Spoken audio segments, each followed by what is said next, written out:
प्रेम से बोलिए गणेश महाराज की जय। जय श्री कृष्ण, राधे राधे।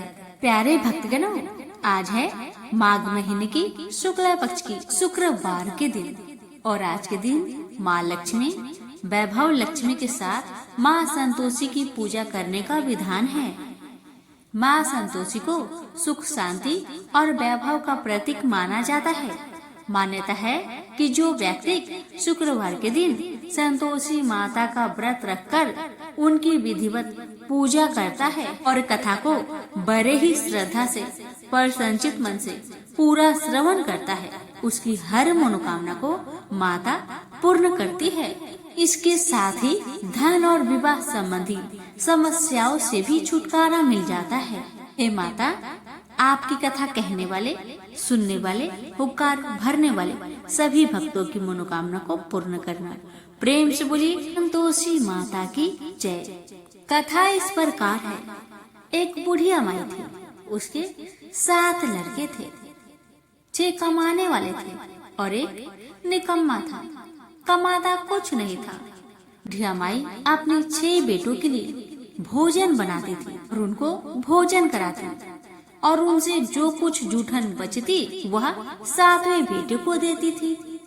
एक दिन 7वां बेटा अपनी पत्नी से बोला, देखो मेरी माँ को मुझ पर कितना प्रेम है। वह बोली, क्यों नहीं, सबका जो जूठा तुमको खिलाती है। वह बोला, ऐसा नहीं हो सकता। मैं जब तक अपनी आँखों से ना देख लूं, मैं मान नहीं सकता कि मेरी माँ मेरे साथ ऐसा कर सकती है। कुछ दिन बाद त्योहार आया। घर में 7 प्रकार के भोजन और चूरमे के लड्डू बने। अब सबसे छोटे लड़के ने यानी कि 7वें लड़के ने अपना सिर दुखने का बहाना बनाया और पतला चादर ओढ़कर रसोई घर में सो गया, ये देखने के लिए कि मेरी माँ मुझे जूठे भोजन देती है या फिर बनाई हुई ताजी भोजन देती है। लड़का झूठ मूठ का सोने के नाटक करके रसोई घर में सोया हुआ है। वह पतले चादर के अंदर से सब कुछ देख रहा था। तभी 6 भाई भोजन करने आए। उसने देखा माँ ने उनके लिए सुंदर आसन बिछाया, नाना प्रकार की रसोई परोसी और आग्रह करके उन्हें जिमाया और वह देखता रहा। तब 6 भाइयों ने भोजन करके उठा। तब माँ ने क्या किया कि उनकी बची हुई भोजन, जूठी भोजन थालियों में से इकट्ठा करके सभी लड्डुओं के टुकड़ों को उठाकर एक लड्डू बनाया और सभी जूठन को साफ करके बुढ़िया ने अपने सबसे छोटे लड़के को पुकारा, बेटा 6 भाई भोजन करके चले गए, अब तू ही बाकी है, उठ और खाना खा ले। तब वह बेटा कहने लगा, माँ मुझे आज भूख नहीं लगा है, मुझे भोजन नहीं करना, मैं अब जहाँ नहीं रहूँगा, मैं परदेश चला जाऊँगा। अपने बेटे की बातें सुन माँ ने कहा, बेटा तू कल जाना चाहता है ना, कल क्यों जाएगा, तुम आज ही चला जा। तब बेटा बोला, हाँ माँ मैं आज ही चला जा रहा हूँ। यह कहकर वह घर से निकल गया। चलते समय पत्नी की याद आई। वह गौशाला में उपले थाप रही थी। वहाँ जाकर वह बोला, हम जावे परदेश, आवेंगे कुछ काल, तुम रहियो संतोष से, धर्म अपनो पाल। पत्नी बोली, जाओ पिया आनंद से, हमरो सोच हटाए, राम भरोसे हम रहे, ईश्वर तुम्हें सहाय। 2 निशानी आपन, देख धरो में धीर, सुधी मती हमारी, बिसारियो रखियो मन गंभीर। पति बोला, मेरे पास तो कुछ नहीं, यह अंगूठी है, सुले और अपने कुछ निशानी मुझे भी दे। पत्नी बोली, मेरे पास क्या है, यह गोबर से भरा हाथ। यह कहकर पति की पीठ पर गोबर के हाथ की थाप मार दी। अब पति चल दिया। चलते चलते दूर देश पहुंचा। वहाँ एक साहूकार की दुकान थी। वहाँ जाकर कहने लगा, भाई मुझे नौकरी पर रख लो। साहूकार को जरूरत थी तो वह बोला, रह जाओ। लड़के ने पूछा, तनख्वाह क्या दोगे? तो साहूकार ने कहा, तुम्हारा काम देखकर तब हम दाम देंगे। साहूकार की नौकरी मिली। वह सुबह 7 बजे से 10 बजे तक नौकरी करने लगा। कुछ दिनों में दुकान का सारा लेन देन, हिसाब किताब, ग्राहकों को माल बेचना सारा काम करने लगा। साहूकार के 7-8 नौकर थे, वे सब चक्कर खाने लगे। यह तो बहुत होशियार बन गया है। सेठ ने भी काम देखा और 3 महीने में ही उसे आधे मुनाफे का हिस्सेदार बना लिया। वह कुछ वर्ष में ही नामी सेठ बन गया और मालिक सारा कारोबार उस पर छोड़कर चला गया। इधर पति की अनुपस्थिति में उसकी पत्नी को सास ससुर दुख देने लगे। सारी गृहस्थी का काम करा के उसे लकड़ी लेने जंगल में भेजते हैं। इस बीच घर के आटे से जो भूसी निकलती उसकी रोटी बनाकर रख दी जाती और उसके साथ ही फूटे नारियल की नारेरी में पानी। एक दिन वह लकड़ी लेने जा रही थी। रास्ते में बहुत सी स्त्रियां संतोषी माता की व्रत करते दिखाई दी। वह लड़की खड़ी होकर कथा सुनने लगी और पूछा, बहनों, तुम किस देवता की व्रत करती हो और उसके करने से क्या फल मिलता है? यदि तुम इस व्रत का विधान मुझे समझाकर कहोगी तो मैं तुम्हारा बड़ा एहसान मानूंगी। तब उनमें से एक स्त्री बोली, सुनो बहन, यह संतोषी माता का व्रत है। इसके करने से निर्धनता, दरिद्रता का नाश होता है और जो कुछ मन में कामना हो सब संतोषी माता की कृपा से पूरी होती है। तब उसने उससे व्रत की विधि पूछी। वह भक्तिनी स्त्री बोली, 1.25 आने का गुड़ चना लेना, इच्छा हो तो 5.25 आने का लेना या फिर 1.25 रुपए का भी सहूलियत के अनुसार लाना। बिना परेशानी और श्रद्धा व प्रेम से जितना भी बन पड़े सवाया लेना। प्रत्येक शुक्रवार को निराहार रहकर कथा सुनना। इसके बीच कर्म टूटे नहीं, लगातार नियम पालन करते रहना। सुनने वाला कोई न मिले तो घी का दीपक जला उसके आगे या जल के पात्र के सामने रखकर कथा कहना। जब कार्य सिद्ध न हो नियम का पालन करना और कार्य सिद्ध हो जाने पर व्रत का उद्यापन करना। 3 मास में माता फल पूरा करती है। यदि किसी के ग्राहक खोटे भी हो तो भी माता वर्ष भर में कार्य सिद्ध करती है। फल सिद्ध होने पर उद्यापन कर लेना चाहिए, बीच में नहीं। उद्यापन में 2.5 सेर आटे का खाजा तथा इसी परिमाण में खीर तथा चने का साग करना। 8 लड़कों को भोजन कराना। जहाँ तक मिले देवर, जेठ, भाई बंधु के हो, न मिले तो रिश्तेदारों और पास पड़ोसियों को बुलाना। उन्हें भोजन करा यथाशक्ति दक्षिणा दे। माता का नियम पूरा करना। उस दिन घर में खटाई न खाना। यह सुन बुढ़िया माई के लड़के की बहू चल दी। रास्ते में लकड़ी की बोझ को बेच दिया और उन पैसों से गुड़ चना ले माता की व्रत की तैयारी कर आगे चली और सामने मंदिर देखकर पूछने लगी, यह मंदिर किसका है? सब कहने लगे, संतोषी माता का मंदिर है। यह सुनकर माता के मंदिर में जाकर चरणों में लौटने लगी। दीन हो विनती करने लगी, माँ, मैं निपट अज्ञानी हूँ, व्रत के कुछ भी नियम नहीं जानती। मैं दुखी हूँ। हे माँ, जगत जननी, मेरा दुख दूर कर। मैं तेरी शरण में आई हूँ। माता को दया आई। एक शुक्रवार बीता कि दूसरे को उसके पति का पत्र आया और तीसरे शुक्रवार को उसका भेजा हुआ पैसा पहुंचा। यह देख जेठ जेठानी मुंह सिडोकने लगी। लड़के ताने देने लगे।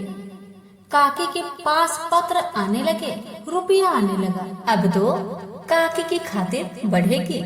बेचारी सरलता से कहती, भैया कागज आवे रुपया आवे, हम सब के लिए अच्छा है।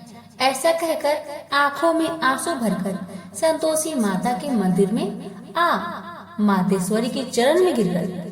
रोने लगी, माँ, मैंने तुमसे पैसा कब मांगा है माँ? ये पैसे से क्या काम है माँ? मुझे तो अपने सुहाग से काम है।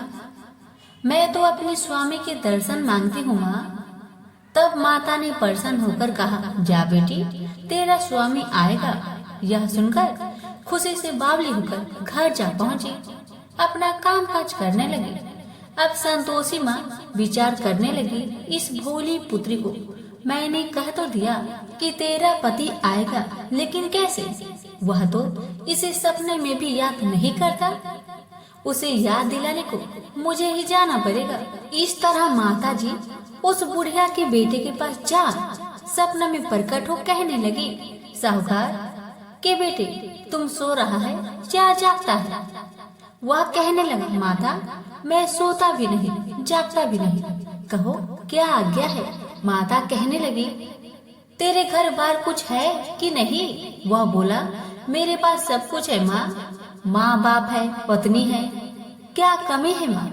माँ बोली, भोले पुत्र, तेरी पत्नी घोर कष्ट उठा रही है, तेरे माँ बाप उसे परेशान कर रहे हैं, वह तेरे लिए तरस रही है, तू उसकी सुधि ले। वह बोला, हाँ माता जी, यह तो मालूम है, परंतु जाऊं तो कैसे? परदेश की बात है, लेन देन का कोई हिसाब नहीं है, कोई जाने का रास्ता भी नहीं आता, कैसे चला जाऊं? माँ कहने लगी, मेरी बात मान, सवेरे नहा धोकर संतोषी माता का नाम ले, घी का दीपक जला, दंडवत कर दुकान पर बैठ, देखते देखते तेरा सारा लेन देन चुक जाएगा, जमा का माल बिक जाएगा, साज होते होते धन का भारी ढेर लग जाएगा। माता की बात मानकर वह नहा धोकर संतोषी माता को दंडवत घी का दीपक जला, थोड़ी देर में देने वाले रुपए लाने लगे, लेने वाले हिसाब लेने लगे, कोठे में भरे सामान की खरीदारी नकद दाम में दे सौदा करने लगे। शाम तक धन का भारी ढेर लग गया। मन में माता का नाम ले चमत्कार देख प्रसन्न होकर घर ले जाने के वास्ते गहना कपड़ा सामान खरीदने लगे। यह काम से निपट तुरंत घर को रवाना हुआ। उधर उसकी पत्नी जंगल में लकड़ी लेने जाती है। लौटते वक्त माता जी के मंदिर में विश्राम करती है।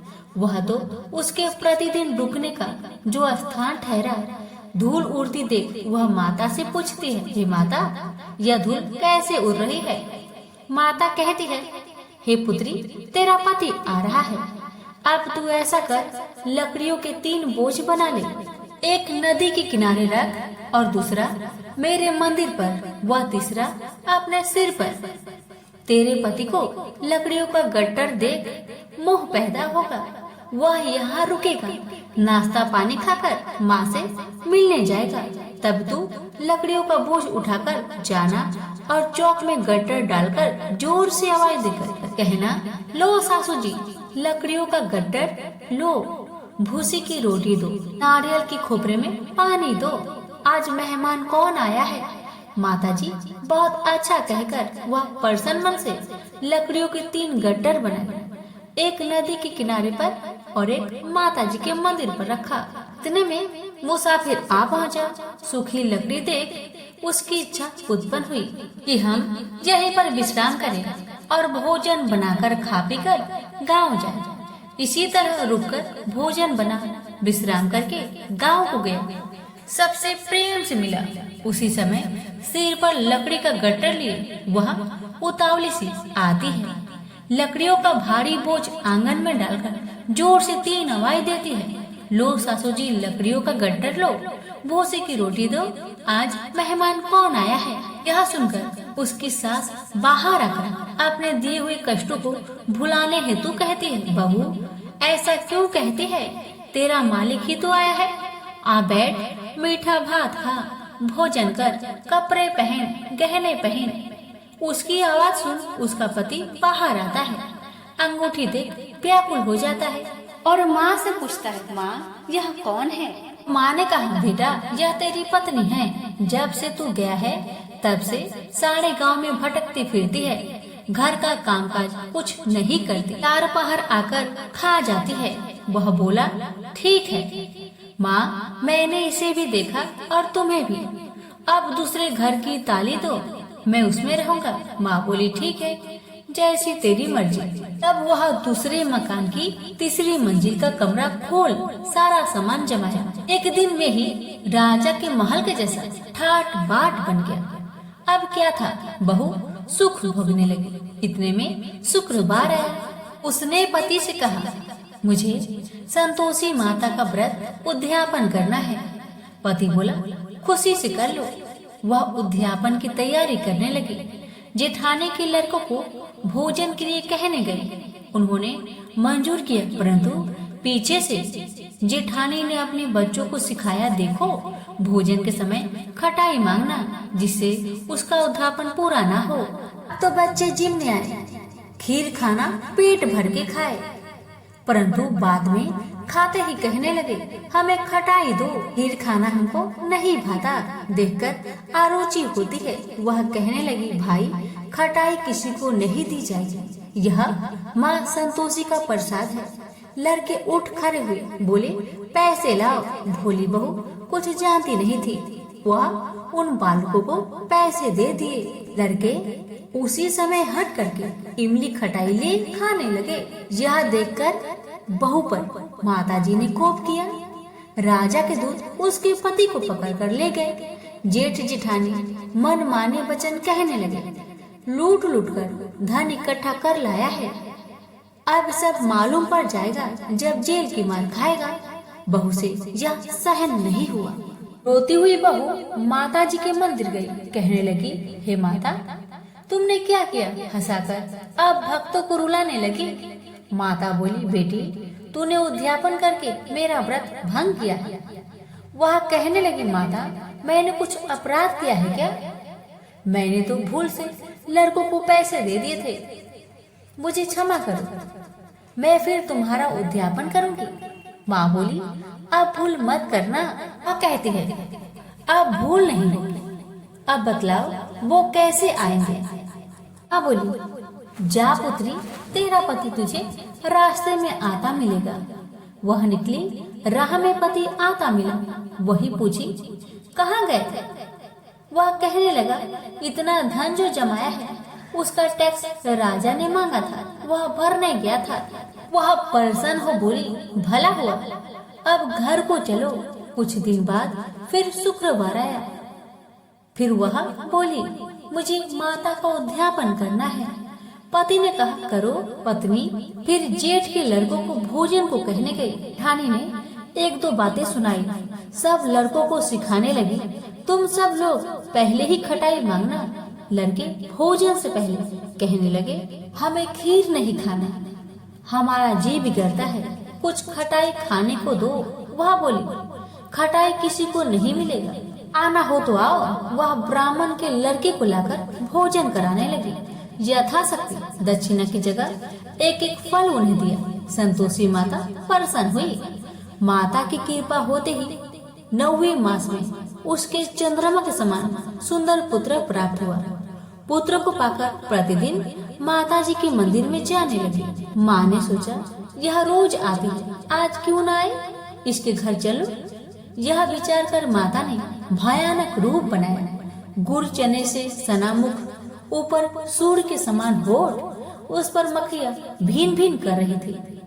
दहली पर पैर रखते ही उसकी सांस चिल्लाई, देखो रे देखो, कोई चुड़ैल डाकिन चली आ रही है, लड़कों इसे भगाओ नहीं तो किसी को खा जाएगी। लड़के भागने लगे, चिल्लाकर खिड़की बंद करने लगे।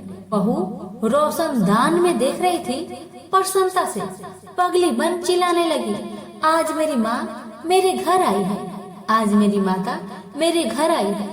वह बच्चों को दूध पीने से हटाती थी। इतने में सास का क्रोध फट पड़ा।